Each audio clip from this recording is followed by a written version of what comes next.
யாரும் தரக்கூடாத ஒரு மிகப்பெரிய மகிழ்ச்சி சமாதானத்தை இயேசு தான் தருவார். அல்லேலூயா. நாம எத்தனையோ இடங்களுக்கு நம்ம போயிருக்கலாம், எத்தனையோ காரியங்களை நம்ம செஞ்சிருக்கலாம். ஆனால் கடவுளுடைய ஆலயத்துக்கு போவோம் வாருங்கள் என்று சொன்ன பொழுது அந்த ராஜாவுக்கே சந்தோஷமா. இது சொன்னவர் யாரு? ஒரு பெரிய ராஜா. ராஜாவுக்கு அரண்மனையில் தான் நிறைய காரியங்கள் இருக்கும்ல, நிறைய சாப்பாடு கிடைக்கும், நிறைய மந்திரிகள் வருவாங்க, நிறைய பார்க்குறவங்க வருவாங்க. ராஜாவுக்கு எதில் சந்தோஷம் இருக்கும்? வீட்டில் தானே இருக்கும். ஒரு சிலர் இப்போ இன்றைக்கி கூட பார்த்தீங்கன்னா வீட்லேயே இருப்பாங்க. அது என்ன தான் இருக்குதுன்னு தெரியல. கேட்டால் வீட்டுக்கு போயிடுவேன். அந்த வீட்டுக்குள்ளே என்ன தான் இருக்குதுன்னே தெரியாது. ஆனால் வீட்டுக்கு போயிடணும். என்ன பண்ணணும்? நிறைய பேர் நம்ம சொல்கிறோம்ல, அப்பா நான் எங்கே போனாலும் தங்க மாட்டேன்ப்பா, நேராக எங்கள் வீட்டுக்கு போனால் தான் எனக்கு நிம்மதியாக இருக்கும். அவங்களும் ஒருத்தர் சொல்கிறது. இப்போ வீட்டுக்குள்ளே என்ன இருக்குதுன்னு தெரியல.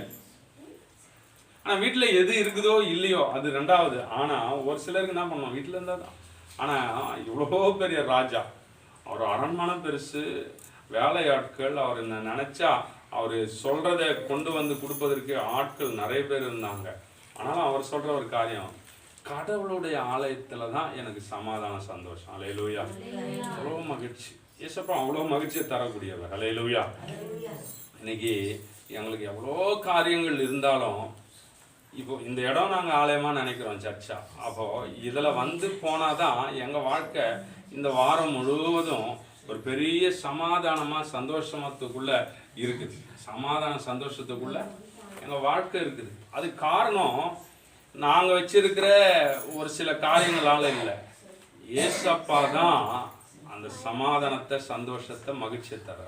அப்போ ஆலயத்துக்கு போவோம் வாருங்கன்னா, எவ்வளோ வேலைகள் இருந்தாலும், எத்தனை சொந்த பந்தங்கள் எங்களுக்கு இருந்தாலும், எத்தனை அலுவல்கள் எங்களுக்கு இருந்தாலும், கடவுளுடைய அந்த ஆலயம், அந்த சர்ச்சுக்கு போகிறன்ற எண்ணத்தில் நாங்கள் என்ன பண்ணுவோம், கரெக்டாக வந்தோம்னா கடவுளை எங்களுக்கு மகிழ்ச்சியாக வச்சிருப்பார். அல்லேலூயா.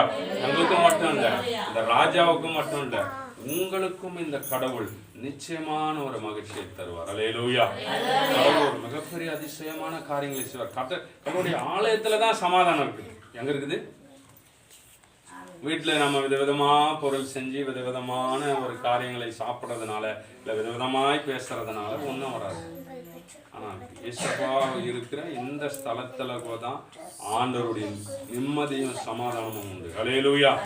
ஆண்டவரை தொழுது கொள்கிற இடத்துல தான் மகிழ்ச்சி, சமாதானம் உண்டு. அல்லேலூயா. அதுதான் ராஜா சொல்றார், நான் வீட்டில் இருக்கிறதோட எங்கே போகிறது நல்லது? ஆலயத்துக்கு போகிறது நல்லது என்று அவர் சொல்லுகிறார். அல்லேலூயா. அப்படி இந்த ஆலயத்தில் தான் பெரிய சமாதானம், சந்தோஷம் இருக்கிறது என்று இந்த சங்கீதம் வலியுறுத்துகிறது.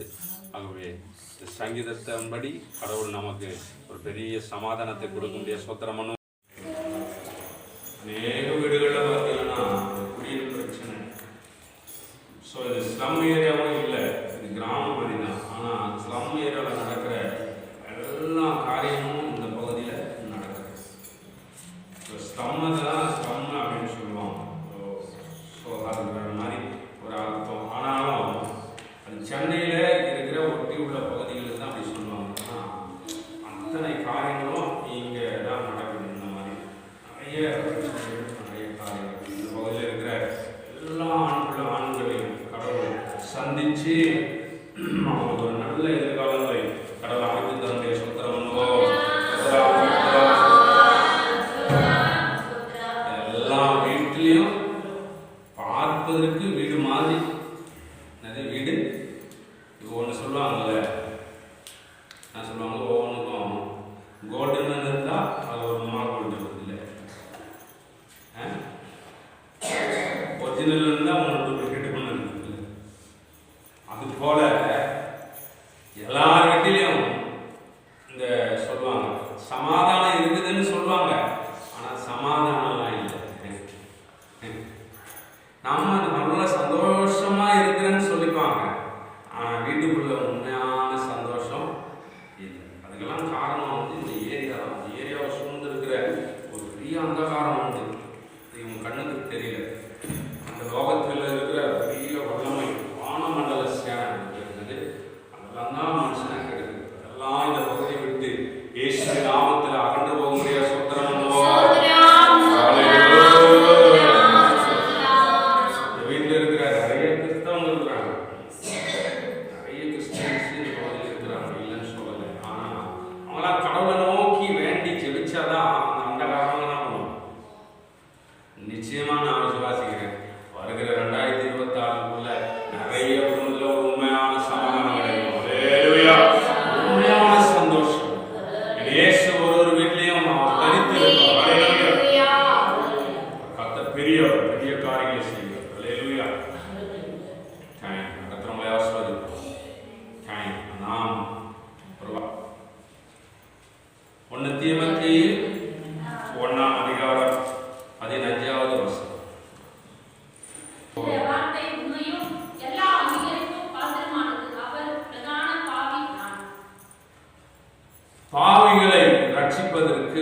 கிறிஸ்து இயேசு இந்த உலகத்துல வந்தார். ஹல்லேலூயா. ஒரு நிமிஷம் கண்களை மூடி எல்லாம் ஜெபிக்கலாம். நல்ல ஆண்டவரே உம்மை ஸ்தோத்திரிக்கிறோம். இந்த வார்த்தை உம்முடையது. இந்த வார்த்தைகளுக்குள்ள கிரியை செய்யட்டும். இயேசுவின் ரத்தம் ஜெயமாய் மாறட்டும். வல்லவன் நிறைந்த கரங்கள் இயேசுவின் நாமத்தில். ஹல்லேலூயா. பின்னாடி இருக்கிறவங்க கேட்குதா? நான் பேசுறது சின்ன பசங்க அமைதியா 10 நிமிஷம். ஓகே, முடிச்சுட்டு நம்ம டான்ஸ் ஆடுறோம். ஓகேவா? இயேசு கிறிஸ்து இந்த பூமியில ஏன் வந்தார்? இப்போ கிறிஸ்துமஸ் எல்லா இடத்துலயும் கோலாகலமா கொண்டாடுறோம்ல. அவர் இந்த பூமியில வந்த ஒரு நாளை தான் நாம கிறிஸ்துமஸா என்ன பண்றோம்? கொண்டாடுறோம். எல்லார் வீட்லயும் ரொம்ப சந்தோஷம். இந்த மாதிரி ஸ்டார் கட்டுறது, பலூன் கட்டுறது, கலர் கலரா லைட் போடுறது, விதவிதமான தின்பண்டங்களை செய்யறது சந்தோஷம்தான். ஆனா இது ஒரு புறம் இருக்க, கடவுள் மனிதனாய் அவதாரம் எடுத்து இந்த பூமியில ஏன் வந்தார்? எதற்கு வந்தார்னா, உலகத்துல பாவம் என்ற ஒரு மிகப்பெரிய காரியம் பெருகி இருக்கிறது. இப்ப இல்ல, இயேசு கிறிஸ்து பிறந்த அந்த நாளிலே இருந்துச்சு. இப்ப அதை விட பல மடங்கு அதிகமா இருக்குது. தெரு தெரு, ஊரு ஊரு. அப்ப இயேசு ஏன் குழந்தையாய் பிறந்தார்? ஏன் மனிதனாய் அவதாரம் எடுத்து இந்த பூமியில வந்தார்னா, பாவத்துக்குள்ள இருக்கிற ஒவ்வொரு மனிதன் மனுஷியை மீட்டு எடுப்பதுதான் அவர் ஒரு பிரதானமான வேலையாய் கொண்டு என் ஆண்டவர் இந்த பூமியில இறங்கி வந்தார். ஹல்லேலூயா. ஆகவேதான் ஒரு கடவுள் மனிதனாக இந்த பூமியில வந்தார். ஏனென்றால் முதலில் எல்லாரும் ஒற்றுக்கொள்ளுகிறது, ஏற்றுக்கொள்ளுகிற ஒரு காரியம். முதலில் உண்டாக்கப்பட்ட மனிதன் பேரு ஆதாம், ஏவா அப்படின்றது எல்லாருக்கும் தெரிஞ்ச விஷயம் தான். முதல்ல உண்டாக்கப்பட்டவங்க யாரு? ஏவா. ஏவாள் ஆதாமை உண்டாக்கி கடவுள் ஒரு பெரிய தோட்டத்தை உண்டாக்கி அந்த தோட்டத்துல வச்சார். ஒரு குறைவா அவனுக்கு வைக்கல. காலையில எழுந்திருக்க வேண்டியதான், பழம் சாப்பிடலாம், மத்தியானமான பழம் சாப்பிடலாம், தேவையான பொருள் இருந்துச்சு, நிம்மதியான வாழ்க்கை, வேலை செய்ய வேண்டியதில்லை. போன இடம்லாம் நம்ம இங்க இருக்கு, இப்ப இருக்குல்ல கிளைமேட், இந்த மாதிரி ரொம்ப ஏசிய மாதிரி இருந்த ஒரு பெரிய தோட்டத்தை அமைத்து கடவுள் அந்த மனிதனை அதற்குள்ள வைத்தார். அந்த மனிதனை அதற்குள்ள வைத்து மனிதனை கடவுள் போல மாற்றி பரிசுத்தமாய் இருப்பதற்கு கடவுள் அவனை மாற்றுவதற்கு அவனை உண்டாக்கினார். ஆனா ஒரு சில நாட்களுக்கு பின்பு அவனுக்குள்ள பிசாசு என்று சொல்லப்படுகிற தந்திரமுள்ள ஒரு பாம்பானது வந்து அவங்களுக்குள்ள சொல்லுச்சு.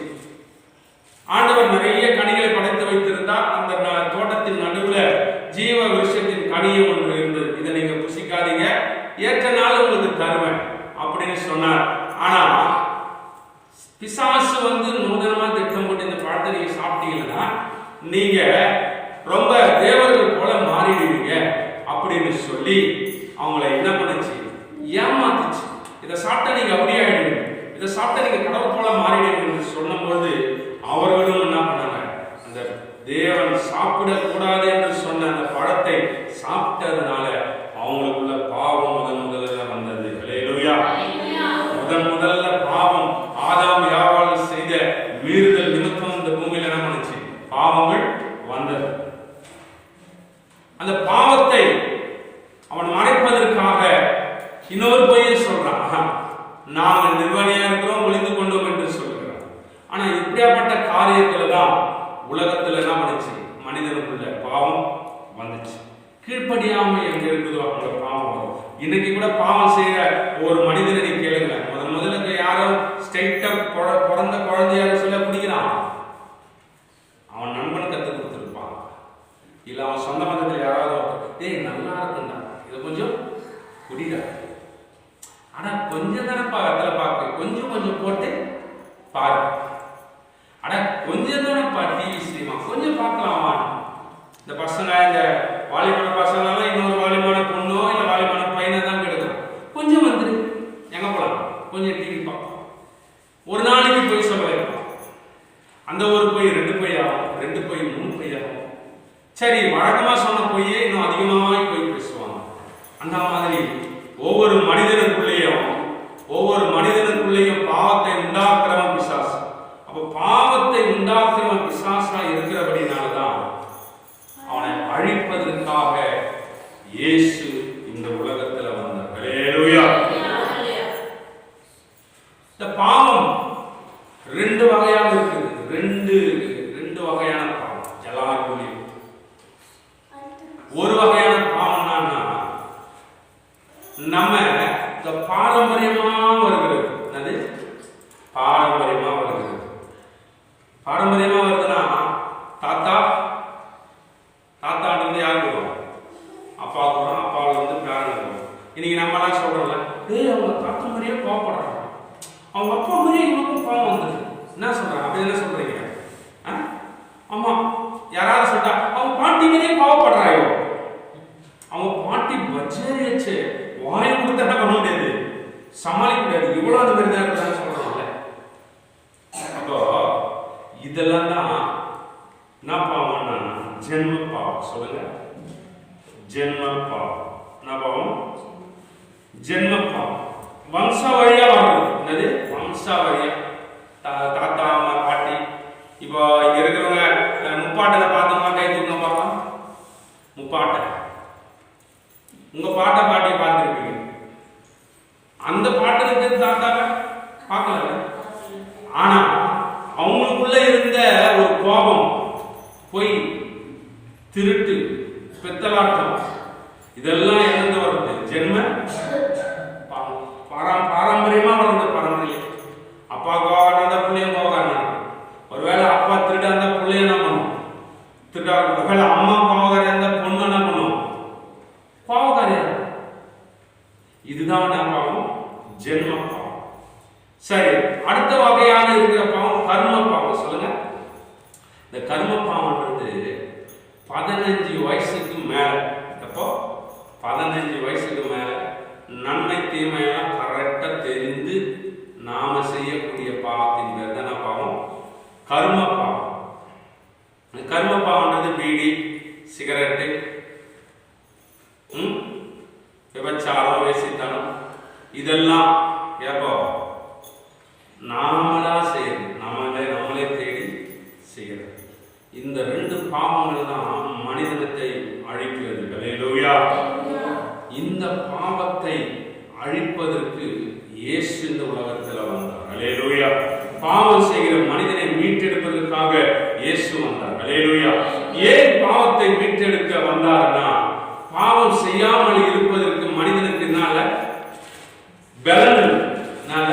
இந்த குடியாரன இல்ல பீடி குடிக்கிறவனை கேட்டு பாருங்க. அவன் சொல்லுவான், விட்டுவே முடியலையே, இந்த 3 இன்ச்சு தான் இது பீடி. இவன் 6 அடி இருக்கான். எவ்வளோ? 6 அடி இருக்கான். இவன் வச்சு குடிக்கிறது எவ்வளோ? ஒரு 3 இன்ச்சு சீரோட பீடி. அவனால விட முடியாது. கேட்டு பாரு, நீ குடிக்கிறவங்களை கேட்டு பாரு. அவன் சொல்லுவான், விட்டுலாம் தான் நினைக்கிறியா, ஆனா விட முடியும். சரி, சகோதரிகளுக்கு வெத்தலை பார்த்து இந்த என்னது அதை கேட்டு பாரு, விட்டுறாங்களா? விட முடியல. சரி, ஆண்டவர் அழகா மூக்கு எல்லாரும் எடுத்து படைச்சுக்கிறார். சொல்லுங்க, அதோ அழகா மூக்கு இப்படி தானே இருக்குது. ஆண்டவர் கொடி போனமும் மூக்கை படைச்சிருந்தா மூக்கை எப்படி வச்சிருக்கணும்? இப்படி வைக்கிறது கூட, இது இப்படி திருப்பி வச்சிருந்தா அப்படியே கொட்டிக்கலாம்ல. அப்படிதானே? எல்லாருக்கும் மூக்கு இப்படி அழகா இருக்குது. சரி, பொடி போட தான் ஆண்டவர் மூக்கை வச்சுக்கிறதா, மூக்கு இப்படி திருப்பி வச்சிருக்கா என்ன பண்ணிக்கலாம்? அந்த பரணியை அப்படி தட்டி அப்படி இதுல ஒரு சிட்டிக்கு இதுல ஒரு சிட்டிக்கு போட்டுக்கலாம், ஈஸியா போயிடும். நம்ம வந்து அப்படியே அது விட முடியல. ஏன்னா பாவம் செய்யாமல் இருக்க வேண்டும் என்ற மனிதனுக்கு ஆசை இருந்தாலும் அதை செய்யாமல் இருப்பதற்கு அந்த பலனை மனிதனுக்குள்ள அனுப்புவதற்கு, அந்த பலனை மனிதனுடைய சக்தியாய் மாற்றுவதற்கு தான் இயேசு இந்த உலகத்தில் வந்தார். ஹல்லேலூயா. எத்தனையோ நண்பர்கள், எத்தனையோ என்னுடைய நண்பராக இருக்கிற ஒவ்வொரு மனிதனை நான் விசாரிப்பது உண்டு. அவன் சொல்வான், என்னென்னமோ கஷ்டப்படுறேன், இதெல்லாம் விடவே முடியலன்னு. இயேசுவிடத்தில் வந்தா எல்லா பாவங்களையும் கர்த்தர் தீர்ப்பார். ஹல்லேலூயா. ஏனென்றால் உலகத்தின் பாவங்களை சுமந்து தீர்க்கிற அவர்தான் தேவ ஆட்டுக்குட்டி. ஹல்லேலூயா. எல்லாருடைய பாவத்தை சுமந்து தீர்க்கிற அவர் தேவ ஆட்டுக்குட்டியா இந்த உலகத்தில் வந்தார். யோவான் 2:9 யோவான் இயேசுவை தன்னிடத்தில் வர கண்டு, இதோ உலகத்தின் பாவத்தை சுமந்து தீர்க்கிற தேவ ஆட்டுக்குட்டி. ஹல்லேலூயா. எல்லாருடைய பாவத்தை சுமந்து தீர்த்தார். ஏன் சுமந்து தீர்த்து கல்வாரி சிலுவையில போயிட்டு தன் உடம்புல இருக்கிற 6 லிட்டர் ரத்தத்தை சிந்தினார். நிறைய பேருக்கு ஒரு கேள்வி வருது, ஏன் ரத்தத்தை சிந்தணும்? ஏன் ரத்தம் சிந்தணும்? நம்மளாம் சொல்றோமே, யாரா உலகத்துல பாருங்க, பாவம் செய்து திமிரு ஆணவமா நடக்கிறவங்க சொல்லுவான். என்ன சொல்றோம்? அவன் ரத்த திமிரு. என்ன சொல்றோம்? என்ன சொல்றோம்? அப்படி என்ன சொல்றோம்? ரத்த திமிர்ல ஆடுறான் பாவம். ஊர்ல ஒரு ரவுடி பையன் இருக்கான், அடங்காத ஒரு வாலிபர் இருக்கிறான்னு சொல்லுவாங்க. அவன் எதுல ஆடுறான்? ரத்தம். அப்போ ரத்தம் அதிகமா இருக்கிறதுனாலதான், ரொம்ப பவரா இருக்கிறதுனாலதான் என்ன பண்றாரு அவரு? ஆடுறாரு. 60 வயசாயிட்டு என்ன ஆயிடுது? ரத்தம் எல்லாம் சுண்டி ரத்தத்தினுடைய பவர் எல்லாம் போயிட்டு உடனே ஆகுது. அப்படியே ஒரு தடி எடுத்து அப்படியே ஊனினா அந்த டைம்ல சண்டை போட மாட்டான். அந்த டைம்ல வாய் பேச மாட்டாங்க, அமைதியா இருப்பாங்க. ஏன்னா ரத்தம் சுண்டிகிறது.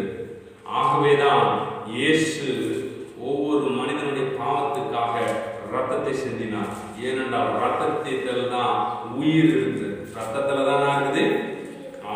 லேவியராகமம் 17 உயிர் ரத்தத்தில் இருக்கிறது. நான் அதை உங்களுக்கு பலிபீடத்தின் மேல் உங்கள் ஆத்துமாக்களுக்காக பாவ நிவர்த்தி செய்யும்படிக்கு கட்டளையிட்டேன். ஆத்துமாவிற்காக பாவ நிவர்த்தி செய்கிறது ரத்தமே. ஹல்லேலூயா. ரத்தத்துல உயிர் தான் இருக்கு. ரத்தத்துல தான் உயிர் இருக்குது. ஒரு மனிதனுக்கு ரத்தம் போக போக உயிர் என்ன பண்ணால போயிடும். ரத்தம் இருக்கிறவரை உடம்புல என்ன பண்ணாது? உயிர் சீக்கிரமா போக. ஆகவேதான் கல்வாரி சிலுவையிலே இயேசு கல்வாரி சிலுவையில 6 லிட்டர் ரத்தம் கீழே சிந்துகிற வரை சிலுவையிலே தொங்கினார். ஹல்லேலூயா. ஹல்லேலூயா. அந்த ரத்தம் தான், இந்த ரத்தம் தான் இயேசு சிந்தினாதான் எல்லா மனிதனுக்கும் பாவத்திலிருந்து விடுதலை. ஹல்லேலூயா. இங்க இருக்கிற யார் பாவம் மட்டும் இல்லைங்க, உங்க பாவம் இல்ல, சர்வலோகத்தின் பாவங்கள். என்னது? இந்த லோகத்தில் உள்ள எல்லாருடைய பாவங்களையும் சுமந்து தீர்க்கிறவராய் அவர் வந்தார். 1 யோவான் 2ஆம் அதிகாரம் 2ஆம் வசனத்துல நீங்க வாசித்தீங்கன்னா, 1 யோவான் 2ஆம் அதிகாரம் 2ஆம் வசனத்தை நீங்க வாசித்தீங்கன்னா, இயேசுவும் அவருடைய சீஷரும் 1 யோவான் 2ஆம் அதிகாரம் 2ஆம் வசனம். நம்முடைய பாவங்களை நிவர்த்தி செய்கிற கிருபாதார பலியாகவே, நம்முடைய பாவங்களை அறியாமல் அல்ல, சர்வலோகத்தின் பாவங்களை நிவர்த்தி செய்கிற கிருபாதார பலியாகவே. ஹல்லேலூயா. சர்வலோகத்தில் இருக்கிற பாவங்கள். நம்ம இப்ப இந்த வீடியோஸ் பின்னாடி இருக்கிற இந்த மனுஷனுக்காக மட்டும் இல்ல, இந்த பீஜில் இருக்கிற மனிதனுக்காக மட்டும் இல்ல, எந்த லோகத்துக்கா? சர்வலோகத்தில் இருக்கிற, இந்த உலகம் ஃபுல்லா இருக்கிற எல்லா மனிதனுடைய பாவங்களையும் அவர் நிவர்த்தி செய்கிறதற்காக வந்தார். ஹல்லேலூயா. ஹல்லேலூயா. எத்தனை சாராயம், உபச்சாரம், வேசித்தனம், சினிமா, நாடகம், எல்லாமே பாவம். இது எல்லாவற்றையும் அவர் தன்மையில சுமந்து கல்வாரி சிலுவையில தீர்த்தார். ஹல்லேலூயா. ஹல்லேலூயா. 1 பேதுரு 2ஆம் அதிகாரம் 24ஆம் வசனத்தை நீங்க வாசித்தீங்கன்னா, தமது சரீரத்துல நம்முடைய பாவங்களை ஏற்றுக்கொண்டார். படிங்க பார்க்கலாம்.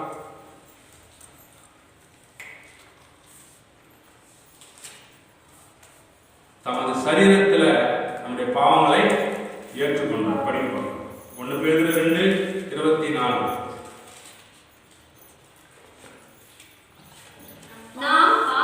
நாம் பாவங்களுக்கு செத்து நீதிக்கு பிழைத்திருக்கும்படிக்கு அவர் தாமே தமது சரீரத்திலே நம்முடைய பாவங்களை சிலுவையின் மேல் சுமந்தார். அவருடைய தழும்புகளால் குணமானீர்கள். ஹல்லேலூயா. அவர் சிலுவையின் மேல நம்முடைய பாவங்களை சுமந்ததனாலதான், அவர் தழும்புகளால்தான்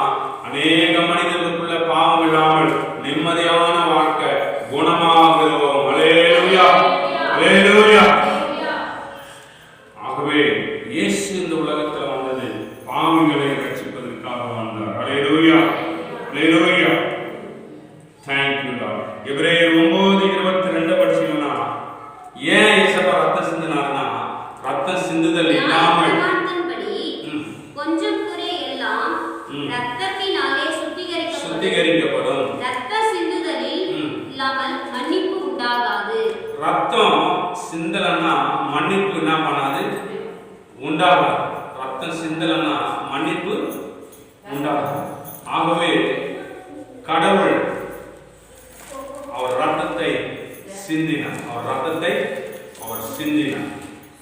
ஹalleluya இயேசுப்பா நிறைய பேர் கேள்வி வருதுல ஏன் ரத்தத்தெல்லாம் சிந்தினார்னா அவர் ரத்தத்துல தான் ரத்தத்தின் வல்லமை தான் பாவத்தை என்ன பண்ணுது சுத்திகரிக்க உதவும் ஹalleluya ஆகவே தான் குழந்தையா பிறந்து 33 வருஷம் இந்த உலகத்துல வாழ்ந்து தன் சொந்த சரீரத்தில் எல்லாருடைய பாவங்களையும் சுமந்து கல்வாரி சிலுவையில தன் ரத்தத்தை சிந்தி எல்லா மனிதனுடைய ஆத்மாவை மீட்டெடுத்தார் ஹalleluya ஹalleluya thank you lord கர்த்தர் நல்லவர் ஹalleluya ஒன்னியவனோட பட்சம்ல உலகத்தின் சர்வலோகத்தின் பாவங்களை சுமந்து தீர்க்கிற ஒரு தேவானுத்தியாக இருந்தார் ஹalleluya ஹalleluya ஆகவே கல்வாரி சிலுவையில தன் ஜீவனை கொடுப்பதற்காக தான் இயேசு இந்த உலகத்துல என்ன பண்ணார் பிறந்தார் இந்த உலகத்துல பிறந்திருக்கிற நாமெல்லாம் பிறந்து ஒரு 10 வயசானே நமக்குலாம் ஒரு ஐடியா வந்துருக்கு அப்படிதானே என்ன ஐடியா வந்து சொல்லுங்க பார்க்கலாம் இப்போ படிக்கிற பசங்களாம் கேட்டால் நான் நல்லா படிக்கணும் ஒரு நல்ல ஃபர்ஸ்ட் இங்கே வேலைக்கு போகணும் அப்புறம் என் எதிர்காலத்தில் நல்லா அமைச்சுக்கணும் அப்படிதான் எல்லாரும் நம்ம நினைக்கிறோம்ல ஆனால் இயேசு பிறக்கும் பொழுது அவருக்கு நிச்சயமா தெரியும் 33 வருஷம் இந்த உலகத்தில் வாழும்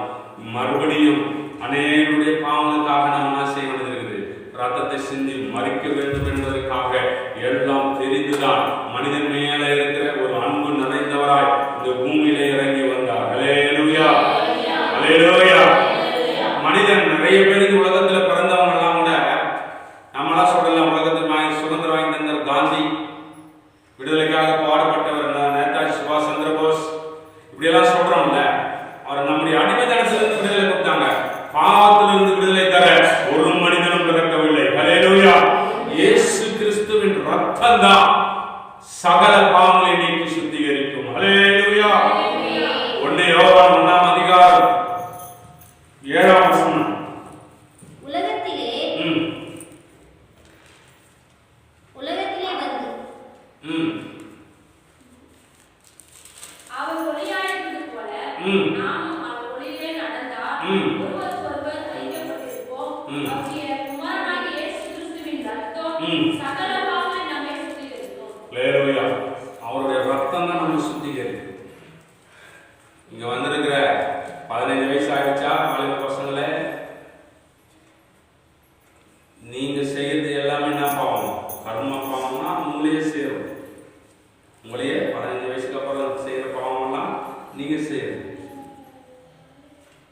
எல்லாருக்கும் இருக்கிறது வந்து இந்த ஜென்ம சுபாவம் பாவம் கோபம் பெருமை சொல்றாங்க பெருமை கோபம் எல்லாமே இதெல்லாமே ஜென்ம பாவம் இந்த பாவங்கள்லாம் கழுவப்படணும்னா இயேசுவின் ரத்தம் மட்டும்தான் கழுவப்படும் ஹalleluya அப்படியாப்பட்ட பாவமா இருந்தா இயேசு கழுவி ஒரு மனிதனை பரிசுத்தமாய் மாற்றுவார் ஹalleluya ஹalleluya எப்படியாப்பட்ட பாவியாக இருந்தாலும் இயேசுவிடத்துல வந்தா அவனை பரிசுத்தமாய் கர்த்தர் மாற்றுவார் ஹalleluya ஓ thank you Lord கர்த்தர் நல்லவர் ஏனென்றால் இயேசு கிறிஸ்துவினுடைய ரத்தம் தான் சகல பாவங்களை நீக்கி நம்மை சுத்திகரிப்பதாக இருக்கிறது ஹalleluya ஓ thank you Lord ஹalleluya ஒரு மனிதன் ஒரு சாட்சியை நான் உங்களுக்கு சொல்றேன் ஒரு மனிதன் வேசார்பாடியில பிறந்த ஒரு மனிதனை எனக்கு நன்றாக தெரியும் அவர்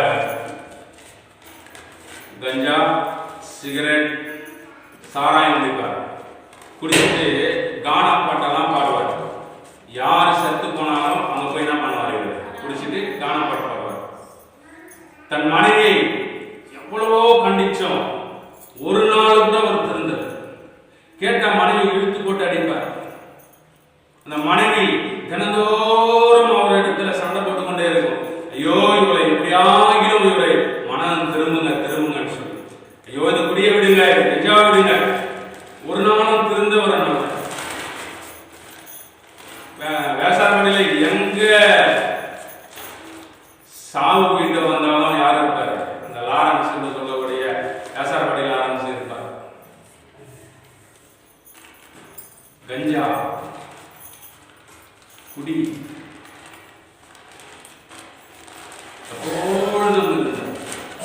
கடைசியா ஒரு நாள் அவங்க மனைவி இந்த மாதிரி சுவிசேஷத்தை கேட்டு இயேசு எப்படியாப்பட்ட பாவி விடுதலை ஆக்குறாருன்னு சொன்ன உடனே அவங்க மனைவி முதல்ல சர்ச்சுக்கு போனாங்க. சர்ச்சுக்கு போனா குடிக்காத யார் இந்த காலத்துல விட்டுறாங்க? சர்ச்சுக்கு போனாலும் திட்டுறான். ஏன் அங்க போற, ஏன் இங்க வரேன்னு சொல்ல. அந்த மாதிரி அவரும் திட்டினார். திட்டம் பொழுது அந்த அம்மா கேட்கவே இல்லை. எப்படியாவது இயேசு விடுதலை தருவாரான்னு சொல்லி போய் கொண்டே இருந்தான். ஒரு நாள் வந்தது. அந்த மனிதனுக்கு குடல் இல்லை, குடல் அந்த ஒரு குடல் அப்படியே அழுகி போச்சு. ஹாஸ்பிட்டலுக்கு போய் சேர்த்தாங்க. நர்ஸ் டாக்டரோட கிட்ட வரணும் இல்லை, ஏன்னா எச்சத்துப்புனால நாத்தடிக்குது, வாந்தி எடுத்தாலும் நாத்தடிக்குது, சாப்பிட சாப்பாடு அப்படியே வாங்க. ஆனால் அந்த மனைவி போல அப்படியே வந்து அதெல்லாம் அள்ளி போட்டுன்னு சொன்னாங்க. அவர் பார்த்துருக்குறாரு. ஏம்மா எத்தனையோ மாதிரி பல்லெல்லாம் கூட உடைச்சிட்டு இருக்கிறேன், உன்னையும் அடிச்சு ரத்த காலம் ரணகாயமும் ஆக்கியிருக்கிறேன், என் மேலே உங்களுக்கு வெறுப்பே வரலையா அப்படின்னு அவர் கேட்கும்போது அதை சொல்லிச்சான். ஏசப்பா வந்து எனக்கு இருந்தாலும் நான் மாற்றிடுவாரு. ஹல்லேலூயா. எனக்கு சொன்னாரு, உன்னை ஏசப்பா நிச்சயமா மாற்றுவார். ஹல்லேலூயா. அவர் ரத்தம் சகல பாவங்களை நீக்கி சுத்திகரிக்கும், அழிவு போனவன் குடலை ஏசப்பா நிச்சயமா மாற்றுவார் என்று சொன்னாங்க. இதைதான் வசனத்தில் கூட நம்ம வாசிக்கிறோம். ஏசாயா தீர்க்க தரிசன புஸ்தகம் 1ஆம் அதிகாரம் 18ஆம் வசனத்தை நீங்க வாசித்தீங்கன்னா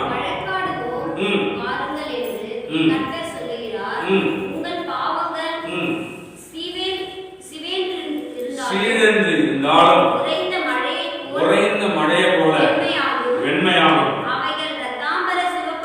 அவர்கள் ரத்தாம்பர சிவப்பா இருந்தாலும் பஞ்சை போல வெண்மையாகும். ஹல்லேலூயா. அப்படி அழுகி போய் இருந்த அந்த சரீரத்துல அவர் அழுதார். ஐயோ கடவுளே, எனக்கு மட்டும் ஜீவனை கொடுத்தா என் உயிர் போற வர இந்த உலகமெங்கும் போய் இயேசு என் பாவத்தை நீக்கினவர், இயேசு எனக்கு விடுதலை கொடுத்தவர், இயேசு எனக்கு ஜீவனை கொடுத்தவர் என்று சொல்லுவேனே, எனக்கு ஜீவனை கொடுங்க ஏசப்பான்னு சொல்லி அந்த பெட்டிலேயே அழுதானா. என்னத்திரமாச்சு? அந்த இரவு இயேசு அவர் முன்னே வந்தார். ஹல்லேலூயா. ரத்த கோலமாய் செவ்வாறு சிலுவையில சிந்தின அதே ரத்தத்தின் கோலமாய் என் ஆண்டவர் அந்த மனிதனுக்கு முன்பாக வந்திருக்கிறார். அப்பொழுதே தன்னுடைய குடலெல்லாம் சரியாகி அவர் அவன் மனைவி கூப்பிட்டிருக்கிறார். எனக்கு நல்ல ஆரோக்கியமாச்சு. யாரோ ஒருத்தர் வந்தார், அவர் கல்வாரி சிலுவையில அடிச்சு ரத்தம்லாம் வடிகிறதை நான் பார்த்தேன், என்னுடைய சரீரம் ரொம்ப ஆரோக்கியமா இருக்கிறது என்று சொன்னார். அநேகர் நம்பல, அவன் மனைவியோட ஏத்துக்கல. ஏன்னா இந்த ஆள் மறுபடியும் இங்கிருந்து போய் என்ன பண்ணுவாரு, குடிக்க நான் போயிட்டு போறான்னு சொல்லி. இல்ல அவன் மனைவி சொன்னாரா, ரெண்டாவது இல்ல இயேசு வந்தார், என்னை பார்த்தார், என் முன்னாடி இயேசு வந்தார், என் சரீரம் ரொம்ப ஆரோக்கியமாயிடுச்சு. டாக்டர் சொல்ல டிஸ்சார்ஜ் ஆகி வீட்டுக்கு போனான். இயேசு பத்தி நான் ஊரா சொல்லணும், நான் திருவா சொல்லணும்னு சொன்னார். ஹல்லேலூயா. அவர் தான் பாடுறாரு. இன்னைக்கு நீங்க யூடியூப்ல போய் தட்டி பாருங்க, ராபர்ட் என்ற ஒரு மனிதன். ஹல்லேலூயா. அவர் தான் பண்ணார். அதாவது ஆட்டம் எல்லாம் பாடி வந்தேங்க, பாடாத பாட்டு எல்லாம் பாடி வந்தேங்க, தேடாத தெய்வம் எல்லாம் தேடி வந்தேங்க, தேடி வந்த இயேசுவை நான் பாட வந்தேங்க. அம்மா வந்து பாருங்க, ஐயா கொஞ்சம் கேளுங்க, அம்மா வந்து பாருங்க, ஐயா கொஞ்சம் கேளுங்க. அல்லேலூயா பாட்டுக்காரங்க, நாங்கள் எல்லாம் ஏசப்பாக்கு சொந்தக்காரங்க. அல்லேலூயா. அந்த மனிதன் எத்தனை சாவு வீட்டில் ஆடிந்த மனிதன் இன்னைக்கு இயேசு இயேசு என்று தெருவாய் முழங்குகிறார். அல்லேலூயா. அது எப்படியாப்பட்ட பாவமா இருந்தாலும் என் இயேசுவின் ரத்தம் ஒரு மனிதனை சுத்தமாக்கும். உங்களுக்குள்ள அப்படியாப்பட்ட காரியம் ஒருவேளை உன் வீட்டுக்காருக்கு, உன் பிள்ளைக்கு, உன் குடும்பத்தில் இருக்கும் பாவமா இருக்குமானால் என் இயேசு கழுவி அதை சுத்திகரிக்க அவர் உண்மை உள்ளவர். அல்லேலூயா. அவர் சுத்திகரிக்க உண்மை உள்ளவர். அவருடைய ரத்தம், இயேசுவின் ரத்தம் சகல பாவங்களையும் நீக்கும், சகல பாவங்களை நீக்கி சுத்திகரிக்கும். சுத்திகரிக்கிறது மட்டுமல்ல, பரலோக ராஜ்யம் என்ற இடத்துக்கு கொண்டு போகும். அல்லேலூயா. நாம் பார்க்கிற இந்த வானம் ஒண்ணுல 7 வானங்கள் உண்டு. ஒவ்வொரு வானத்துல 3ஆம் வானத்துல இளைப்பாறுதல் ஸ்தலம் இருக்குது.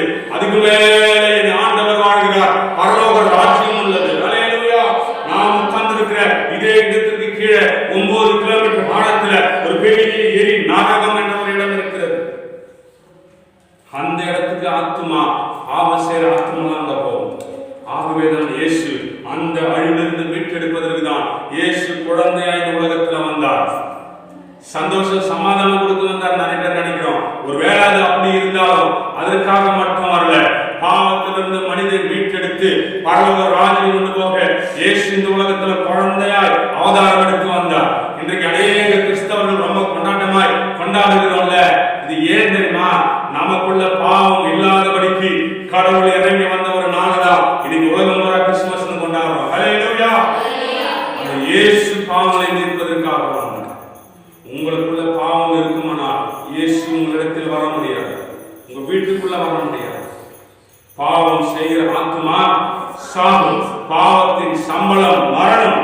அந்த மரணம்னா இந்த சரீரத்தில் இருக்கிற மரணம் இல்ல, நமக்குள்ள ஆத்மாவில் இருக்கிற மரணத்தை மீட்டெடுப்பதற்கு இயேசு வந்தார். எத்தனையோ வாழ்க்கையில இயேசு அற்புதம் செஞ்சார். பேசின இருக்கிற நான் கூட என்னுடைய வாழ்க்கையில ஆடாத ஆட்டம்லாம் இல்லை. ஒரு நாளைக்கு 2 புல்லு குடிப்பேன். எவ்வளோ? 2 புல்லு. எழுந்து நின்னா விழுந்துடணும், அந்த அளவுக்கு குடிப்பேன். ஏன்னா போதை எப்படியணும் ஆடின்னு போனோம்னு சொல்லி. அதன் விளைவு ஒரு நாள் வந்தது. பாவத்தின் சம்பளம் மரணம். 1998 வருஷம் கை கால் விழுந்து போய் நடக்க முடியாத சூழ்நிலை ஆகிட்டு. அப்பதான் இயேசு என்ன சந்திச்சார். அநேகர் சொன்னாங்க, சாபமான வாழ்க்கை உனையும் முடிச்சிருச்சு. ஏன்னா எங்க அப்பா கை கால் விழுந்துதான் செத்து போனார். என்னை பார்க்க வந்த என் சொந்த பந்தங்கள் எல்லாம் சொன்னாங்க, இவனுக்கும் அதே வேலை வந்துருச்சு, சின்ன வயசுலயே வந்துச்சு பத்தியா, இவனும் இதே வேலையில மறிச்சு போயிடுவான்னு சொன்னாங்க. வந்து பார்க்கிற எல்லா சொந்த பந்தங்கள், என்னுடைய மாமன், மச்சான், அக்கா, தங்கை, அத்தை எல்லாம் சொன்னாங்க, இவன் இதே வேலையில மறித்து போவான் என்று சொன்னாங்க. ஆனா எங்க மனைவி மட்டும் சொன்னாங்க, நான் நேசிக்கிற இயேசு நிச்சயமாய் உங்க வாழ்க்கையில ஒரு விடுதலை தருவார். ஹல்லேலூயா. எங்க வீட்டுக்காரருக்கு ஒரு பெரிய பாவத்திலிருந்து விடுதலை தருவார். என் வீட்டுக்காரை திருத்துவார். முதல்ல வந்து இந்த பான்பராக்கு தெரியல, 20 பான்பராக்கு வரும். நாளைக்கு எவ்வளோ சரமா வாங்கி அப்படியே பாயிண்ட்ல வச்சுக்கின்னு சும்மா தண்ணி மாதிரி கீழ்ச்சி போடுது. எனக்கு அவன் மனைவி எழுதுகிட்டே இருப்பாங்க. ஒரு நாள் சர்ச்சுக்கு போறேன்னு சொன்னாங்க. நான் சொன்னேன், எனக்கு கரியாக்கி வச்சுக்கிட்டு போ. நான் சொன்னேன், கரியாக்கி வச்சுக்கிட்டு போ. அவனை சொன்னான், இல்லைங்க நான் போயிட்டு வந்து செஞ்சது. என்னைய எடுத்து பேசுறேன்னு சொல்லி கீழே இருந்த ஒரு கொடையை எடுத்து தான் பண்ணேன். அடிச்ச அடியில கொடையும் உடஞ்சு போச்சு, பாவம் பள்ளம் உடஞ்சு போச்சு. தெரியல பாவம். ஆனா 98 இயேசு சந்திச்சார்.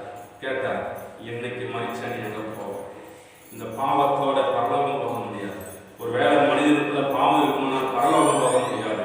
பாவத்தோட நீ மறிச்சா எங்கப்பா போவ அப்படின்னு தேவன் கடவுள் என்னோடு பேசினார். அந்த வார்த்தை எனக்குள்ள மிகப்பெரிய காரியத்தை உண்டாச்சு. இயேசுவே எனக்கு மன்னிங்கன்னு நான் அழுத போது என்னுடைய கை கால் விழுந்த வியாதியிலிருந்து சுகமானேன். ஹல்லேலூயா. அன்னைக்கே மாத்திரை எல்லாம் தூக்கி விசிறடிச்சு எனக்கு ட்ரீட்மெண்ட் பண்ண டாக்டர் 2 வருஷம் கழிச்சு அவர் கேட்டாங்க, ஐயோ 1.5 வருஷமா மாத்திரை சாப்பிடணும்னு சொன்னப்பா, எங்க போய் ட்ரீட்மெண்ட் பண்ணேன்னு. நான் சொன்னேன், உலகத்தையே படைத்த பெரிய டாக்டர் போனேன். ஹல்லேலூயா. அவங்க சொன்னாங்க, 1.5 வருஷம் மாத்திரை சாப்பிட்டா எழுந்து நடப்பேன்னு சொன்னாங்க. அதிசயமா 3 நாள் வெள்ளிக்கிழமை நைட்டு போனேன். வெள்ளிக்கிழமை நைட்டு இருந்தேன், சனிக்கிழமை நைட்டு இருந்தேன், ஞாயிற்றுக்கிழமை நானே என் மிதிவண்டி சைக்கிளை வச்சுட்டு வீட்டுக்கு போயிட்டேன். ஹல்லேலூயா. 8 மாசம் நடக்க முடியாது, இயேசு 3 நாள் நடக்க வச்சார். ஹல்லேலூயா. இன்றைக்கு உங்களோடு முன்னாடி நின்று பேசுறேன்னா, இயேசு எனக்குள்ள வந்ததுனால எனக்குள்ள இருந்த பாவம் போச்சு, சாபம் போச்சு. இயேசு பிறந்ததுனால என் வாழ்க்கையில் ஒரு மிகப்பெரிய அதிசயம் உண்டாகிறது. ஹல்லேலூயா. இங்க வந்திருக்கிற உங்களுக்குள்ள சின்ன பாவம் இருக்குமானால் இயேசு உங்களுக்கு அதிசயம் செய்ய முடியாது. ஒரு சின்ன பீடி, ஒரு சின்ன வெத்தலை பாக்கு, சின்ன பொடி பழக்கம், சின்ன டிவி சினிமா ஒருவேளை நீ பார்த்து கொண்டு இருப்பாயெல்லாம் இயேசு உன் வீட்டில் வர முடியாது, உனக்குள்ள வர முடியாது. பாவம் இருக்கிற இடத்துல இயேசு வர முடியாது. நீ இப்பொழுதே ஜெபிப்பாயானா உன் பாவத்தை நீக்கி சுத்திகரிக்க இயேசு வல்லமை நிறைந்தவர். அவருடைய ரத்தம் சகல பாவங்களை நீக்கி சுத்திகரிக்கும். ஆகவேதான் இயேசு இந்த உலகத்தில் வந்தார். அல்லேலூயா. ஒரு நிமிஷம் நம்ம எல்லாரும் அப்படியே எழுந்து